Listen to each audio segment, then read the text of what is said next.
vuelta a los círculos.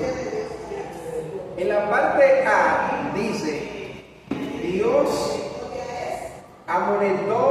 amontonó las aguas del Jordán. O sea, hizo un edificio líquido con las aguas del Jordán. Es una escena bellísima y que vamos a tener que verla. Y ver el arca en medio del río. Vamos a ver estos dos escenarios en los versículos 14, 15 y 16 con la parte A. Dios amontonó las aguas. Vamos a ver cómo fue esta escena. El primero o la primera que lo tenga lo puede compartir. La hermana Aurelia. Ok, adelante, hermana. La palabra de Dios se llama la bendición del Padre, del Hijo y del Espíritu Santo. Amén. Y aconteció que cuando partió el pueblo de sus tiendas para pasar el Jordán, con los sacerdotes delante del rey, llevando el arca del pacto. Cuando los que llevaban el arca entraron al Jordán, y los pies de los sacerdotes que llevaban el arca fueron mojados a la orilla del agua, porque el Jordán puede desbordarse por todas sus orillas todo el tiempo de la fiesta.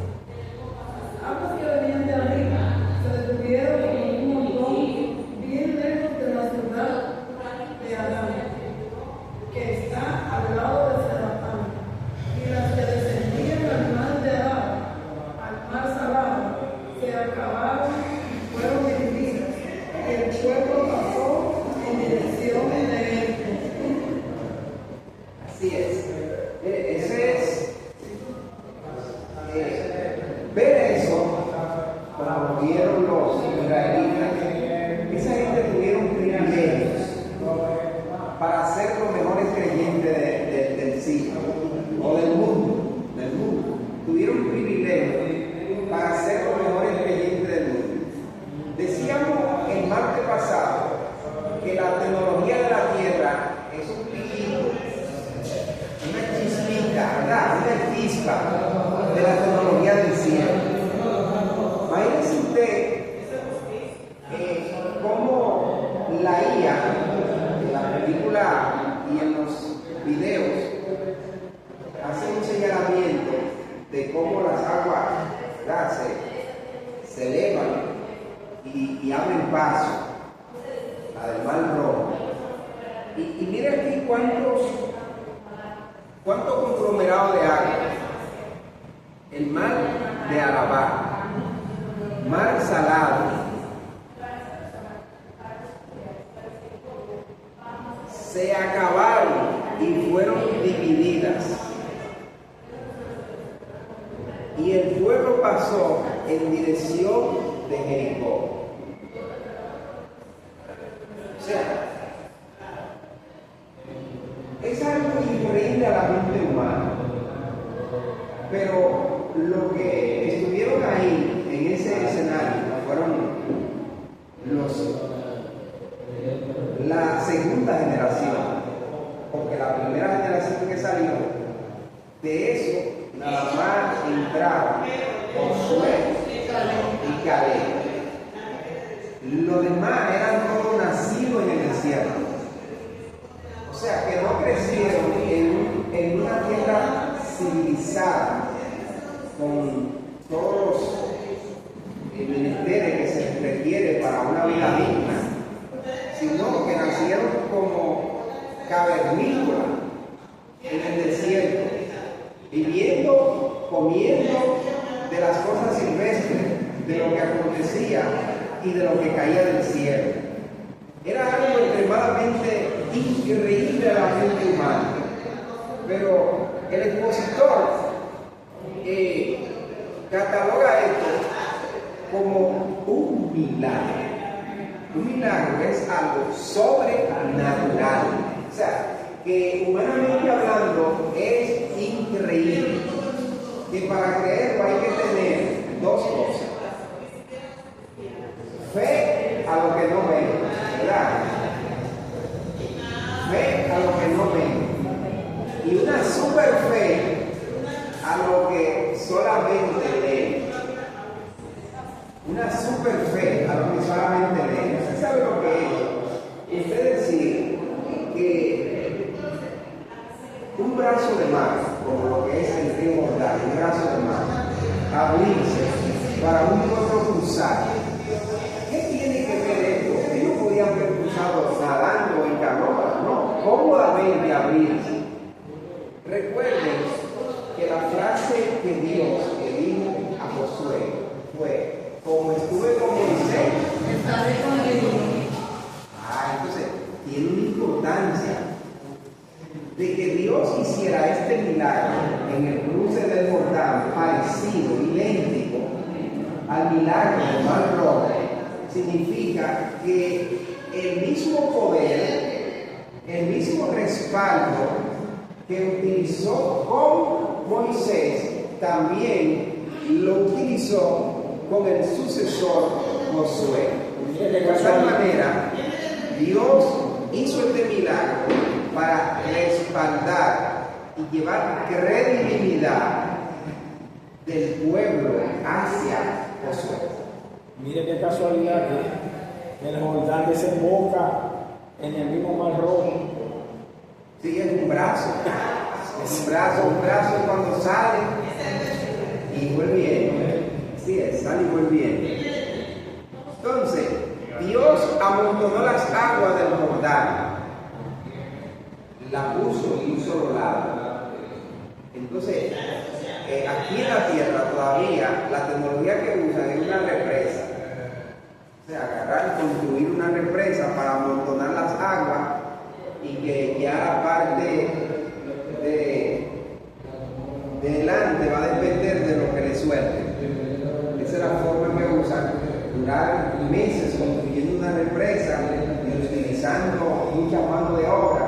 Sin embargo, en aquel entonces Dios le dijo simplemente que si este sacerdote tome bocina del cuerno del carnero y lleve el arca del pacto, así es, y le dio unas instrucciones, y cuando le dio esas instrucciones, ellos lo hicieron exactamente como se debía. Aquí está el secreto.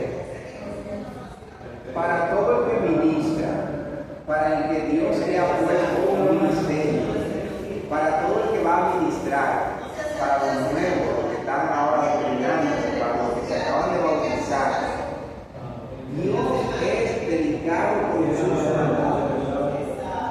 Miren, cuando Dios escribe algo en la palabra, como los 10 mandamientos, como inspira a los escritores del Antiguo y Nuevo Testamento, Dios se complace de que la gente haga las cosas como Él dice, de que haga otra cosa diferente. Es más pasable que no haga nada, ¿verdad? Para Dios es más pasable que no haga nada de que lo haga diferente. Vamos a tener 3 ejemplos de personas que lo hicieron diferente y vamos a ver la consecuencia. Y 3 de personas que lo hicieron como Dios dijo y vamos a ver el resultado. Yo menciono la primera, Esaú. Dios manda a Esaú a ir a Belén y acabar con él. Saúl, ¿verdad? Saúl va, como se le ordenó, fue y apartó algo y no lo destruyó todo. Incluso le mandaron a eliminar hasta los niños del pecho, o sea, hasta los recién nacidos, y dejó libre al rey. ¿Se le mandó eso? Él fue. Dios se complace mejor que no vaya, y no que vaya y haga la cosa diferente. Si estamos aquí en Dios y tenemos un manual, que es la palabra de Dios para que haga, la Biblia señala lo que es bueno y lo que es malo, lo que a Dios le agrada y lo que no le agrada. Lo señala explícitamente. El concilio tiene también estatutos y reglamentos que son confesionado de las Escrituras y tienes unas añadiduras interpersonales, o sea, que el consenso de todo el comité se han puesto de acuerdo de que esas cosas que son interpersonales, o sea, que no están escritas en la Biblia, pero que son prohibidas por el concilio, ellos determinan que eso es para la salud espiritual del pueblo. Y como todo lo que sea para la salud es aceptable, pues se entiende que no es malo. Por eso, como pertenecemos a una organización y nuestra organización, aparte de las Sagradas Escrituras, tiene unos preceptos, un reglamento, tenemos que cumplir. Si cumplimos las Escrituras, ese reglamento no nos sabe a nada. Así es. Ese reglamento extrapersonal de los líderes conciliares que lo elaboraron no sabía nada. Me refiero a que no sabía nada. O sea, que cumplir eso es como nada, porque si cumplimos las Escrituras, que son el manual perfecto, lo otro es más fácil. ¿Cómo decir? Pan comido. Es como la Escritura dice, que el que hace la voluntad de Dios, el que le teme a Dios, ¿verdad?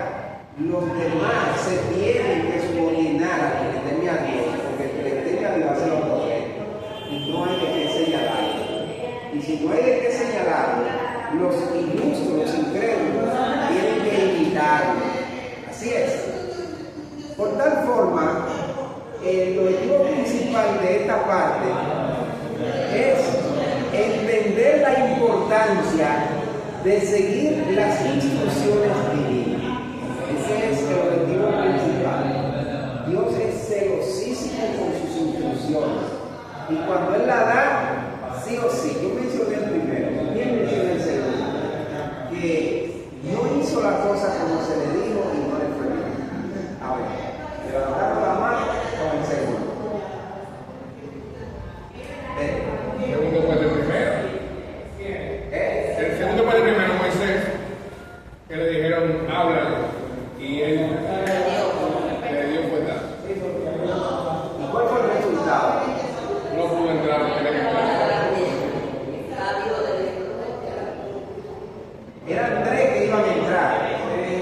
Y por no hacer las cosas como se le dijo, y no estamos hablando de un laico, de un miembro, de un extranjero que se añadió al pueblo. Estamos hablando de la máxima autoridad del pueblo. Estamos hablando del rey, del sumo sacerdote, del guiador, del juez, o sea, el que hacía todos los términos jurídicos y sociales y políticos, era él que lo hacía. Estamos hablando de la máxima autoridad del pueblo. No, también lo delicado que es Dios con sus instrucciones. Así de sencillo. Si Él dice algo, hay que hacerlo así. Más bien le va no hacerlo que hacerlo diferente. Así es. ¿Por qué le digo más bien le va no hacerlo que hacerlo diferente? Porque mire lo que le pasó a Jonás. Prefirió irse a otro lugar y al final terminó haciéndolo y terminó sometido. No le fue tan mal. No le fue tan mal. Pero aquellos que lo hicieron diferente le fue malísimo. El tercero, vamos a ver.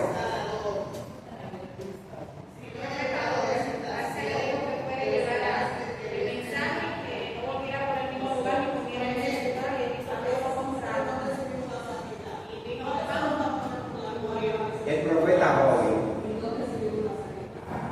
Entonces, ¿cuál fue la consecuencia de él? Muerte. Hay más, pero como son tantos, no vamos por esos 3.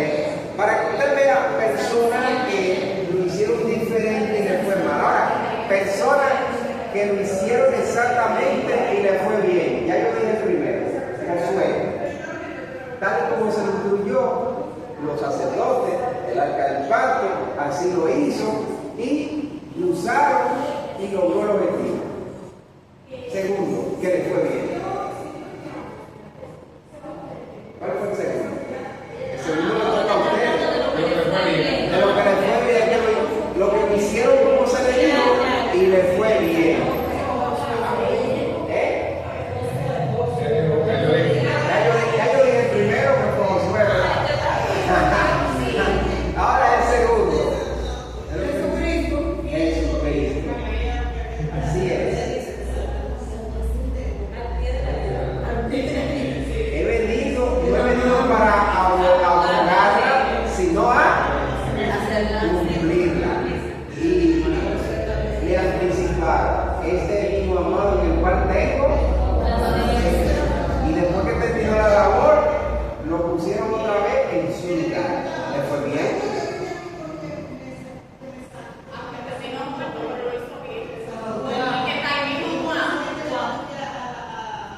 bautiza con el Espíritu Santo y fuego. Y Jesús le dijo, basta, para que se cumplan las escrituras tiene que ser así. Entonces lo hizo así. Ya le fue bien porque lo hizo, no se enseñara ningún juicio por eso, por ese mandato, porque lo hizo. Ya en la otra escena que dice el hermano, no entra, ¿verdad? Y eso no es tiempo. Abraham. Que vaya, que salga en su cuarentena. ¿Y qué pasa con Abraham?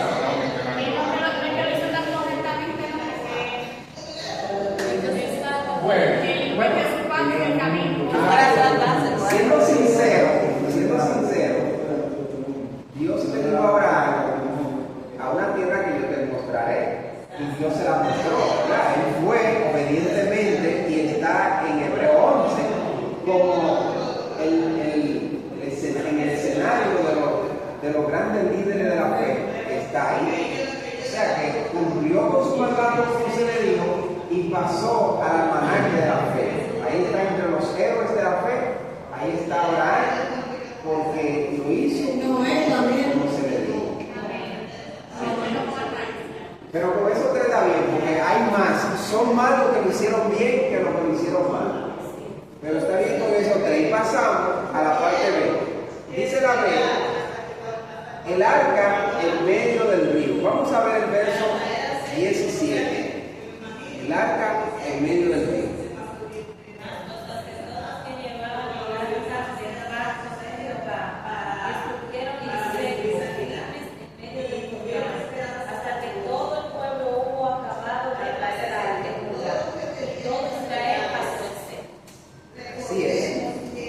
Los sacerdotes que llevaban el arca del pacto de Jehová estuvieron en seco firme.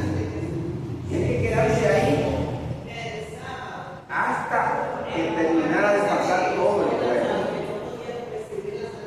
No se extraña esa. ¿Le despierta a ustedes alguna curiosidad por qué razón estos hombres tenían que quedarse ahí si ya las aguas estaban divididas? Si ya el pueblo estaba cruzando, ¿por qué no tenían que quedarse ahí? Alguien le despierta una curiosidad. Era el arca que estaba haciendo la obra, era la mano de Dios. Era la Pero mano. mandato.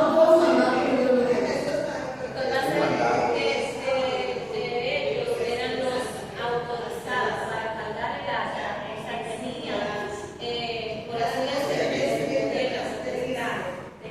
llevaban el arca del pacto, que andaba ahí, era el mismo Dios.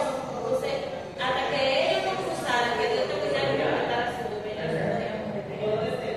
También eso como un mandato, porque yo le digo que mientras ellos vivieron en dentro del río, no iba a comer, o sea, se iba para el lugar. Por eso yo creo que queda así, Mire, eso entra parte de lo que es el segundo objetivo. Hay una parte, el segundo objetivo se divide entre la parte 2 y 1. Que la otra parte, ¿por qué se quedaron ahí? Está en la otra parte que viene. Exacto. Entonces, el segundo objetivo está contenido en las dos partes. La parte 1 era entender la importancia. Entonces, en la parte 2, ahorita el hermano Javier le va a perseguir, ¿verdad?, ese objetivo. Vamos a ver, aparte de lo importante que es entender la importancia, ¿qué resultados se obtiene de hacer las cosas como se le dice? Por ejemplo, un arquitecto diseña un plano y un ingeniero construye ese plano, ¿verdad? Construye ese plano que diseñó el arquitecto. Entonces, el ingeniero utiliza un maestro y es una directiva. El ingeniero toma las instrucciones del arquitecto y el maestro toma las instrucciones del ingeniero. Cuando no se hacen las cosas como dice el arquitecto, toda la obra queda mal. Y muchas veces hay obras que la paralizan finalizando. O sea, no puede seguir. Usted ha visto un edificio que hay en el malecón. Viejo, que tiene todos los años, desde que yo era pequeño que vine a Santo Domingo, estoy viendo ese edificio ahí. Y yo curiosamente, después que yo incurso en la labor de bienes raíces, es que me pongo a indagar, sobre ese edificio, no lo han terminado. Lo que pasa es que hay un departamento de ingeniería en obras públicas que es el responsable de supervisar las obras que se hacen en el país, tanto públicas como privadas. Y había un vicio de construcción y Obra Pública paró la obra.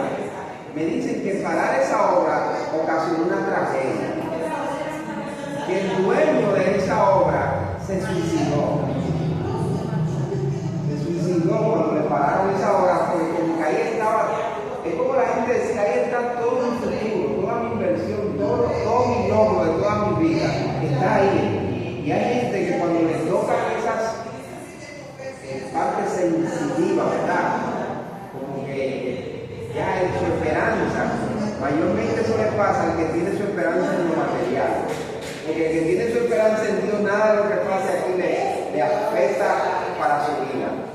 Pero eso sucedió, una tragedia por parar esa obra, por no hacerla como estaba diseñada.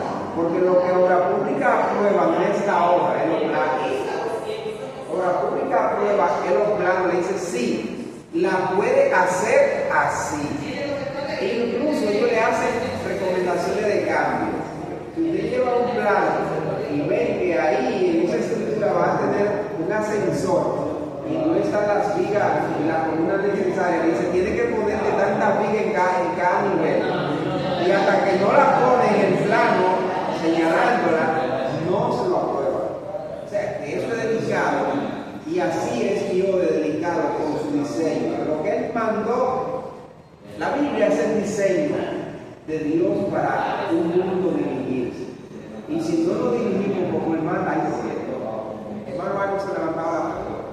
Mire, el Arca de la Alianza es el instrumento que Dios utilizó vamos a decir, para ejecutar su poder, para el poder de Él. Fíjese que cuando ellos tocaron, cuando el arca entró en el río, inmediatamente se paró el río, se recogió.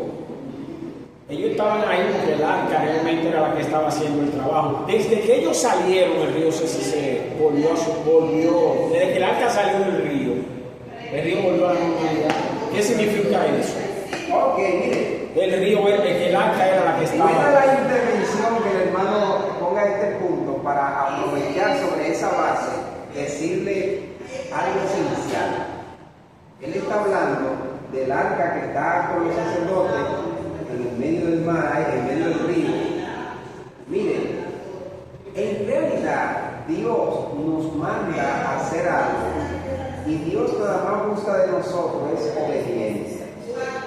Ni era el arca, ni eran los sacerdotes, era Dios. Pero la obediencia, porque acuérdense que tenemos libre albedrío, Dios ha respetado eso siempre. Dios dice, si lo hacen como yo le digo, van a cruzar todos.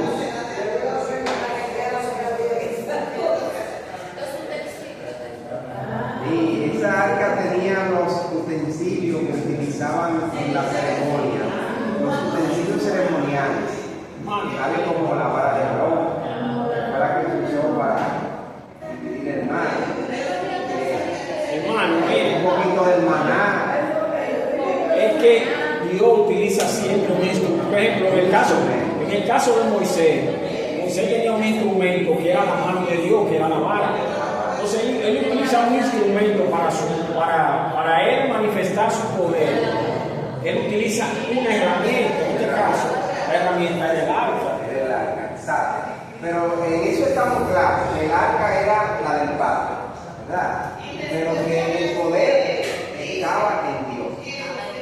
O sea, que simplemente él lo que pedía era la obediencia.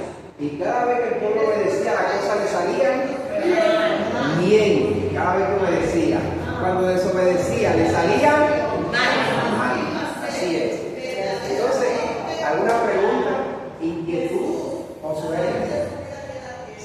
ayudarnos aquí entonces en la parte 2. Nuestro hermano Javier Hernández con la parte número 2. ¿Quiere cambiar? Dios bendiga, hermano. Dios bendiga, hermano. Dándole gracias a Dios por estar aquí. Recordando que estamos en el tema general de la clase es el dulce milagroso del portal. Ya el hermano Cabrera expuso la primera parte que dice paso de los sacerdotes, el arte y el pueblo. Y ahora vamos a la segunda parte que dice las 12 piedras, un testimonio permanente. Ahora vamos a estar leyendo Josué 4 del 1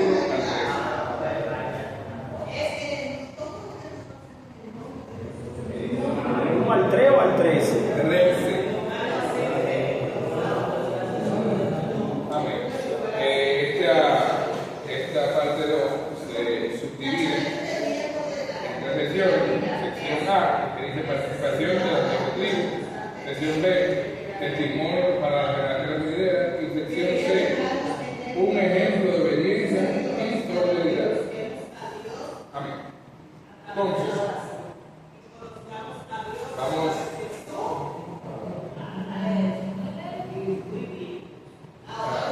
Quien pueda, lea por favor. Toda la gente hubo acabado de pasar el Jordán. Jehová habló a Josué diciendo: tomad del pueblo 12 hombres, uno de cada tribu, y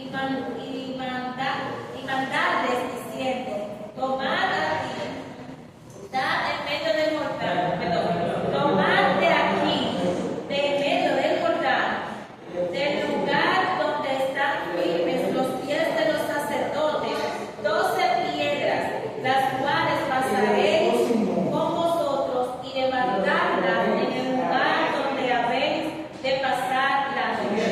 Entonces Josué llamó a los 12 hombres, a los cuales él había designado de entrar los hijos de Israel, uno de cada tribu. Y él les dijo a Josué: pasad delante del arca de Jehová, vuestro Dios, a la mitad del Jordán, y cada uno de vosotros tome una piedra sobre su hombro, conforme al número de las tribus de los hijos de Israel. Amén.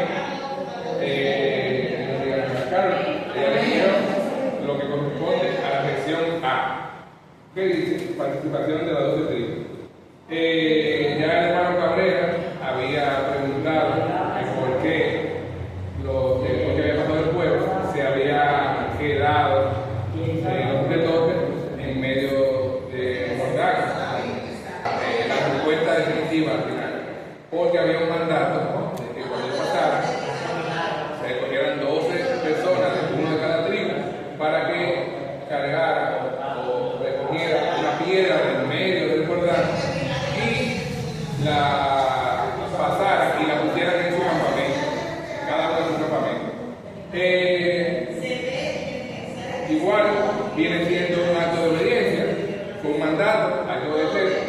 Yo pienso que hubieran podido haber cogido una piedra de antes de ir allá, antes de pasar y mandarla para otro lado. Mira, una piedra de aquel lado y la pusimos aquí en cada campamento.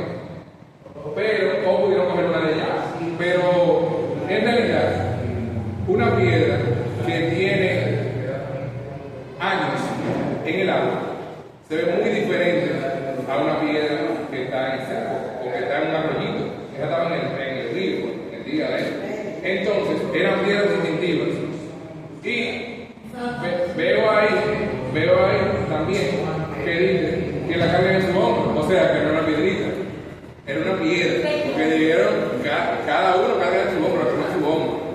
Entonces, eso no era una simple piedra, era un distintivo. Incluso lo